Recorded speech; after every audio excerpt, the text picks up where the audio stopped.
kang tatawa?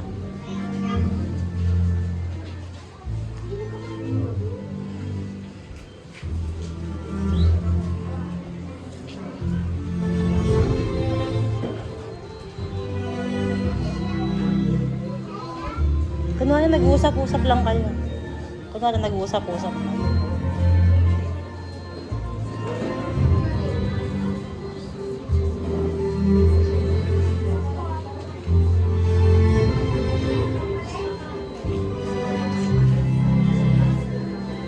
Bago sumakit Kain, ang kain, isang kain, kain, alam kain. ni Jesus na darating ang oras Kain, ng kain. pag-alis sa mundong ito. Kain kayo, kain. Habang sila ay naghahapon, tumayo siya, nagbigkis ng tuwalya, at nagsimulang hugasan mga paa ng kanyang mga alagad.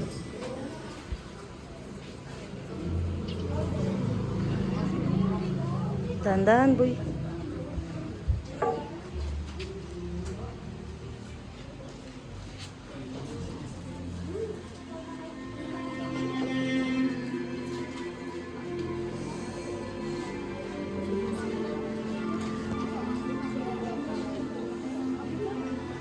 Okay na yan, okay na yan, okay na yan. Okay na yan.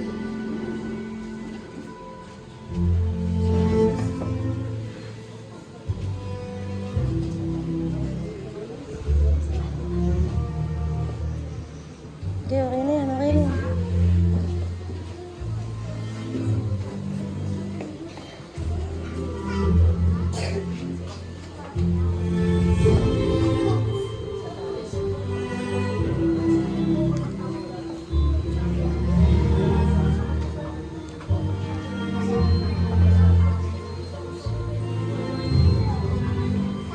Okay, laktaw, laktaw ka, laktaw, laktaw.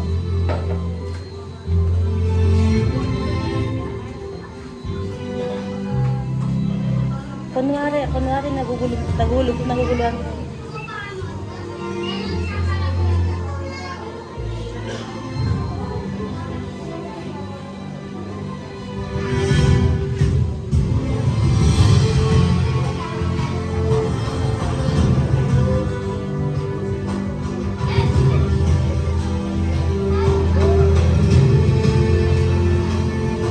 Kunwari nagtataka kayo, nagtataka.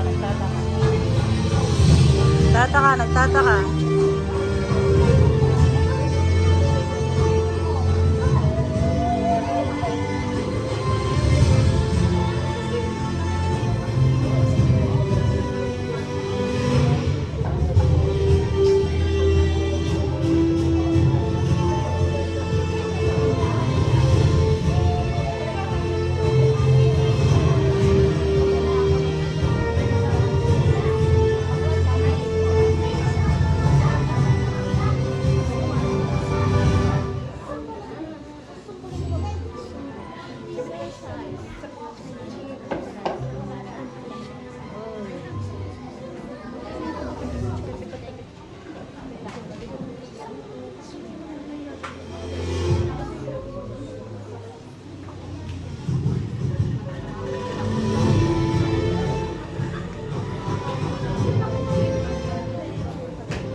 Jed,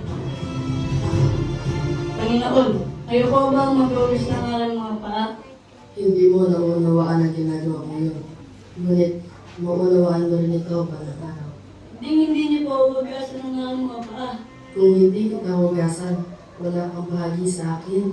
Kundi, Panginoon, hindi lamang ang aking mga paa, kundi pati na rin ang aking mga kamay at ang aking ulo. Ang nakaligo na ay malinis na ang buong katawan. Kaya't ang mga paa na lamang ang kailangang hugasan. Kayo ay malinis na, bagamat hindi lahat kayo.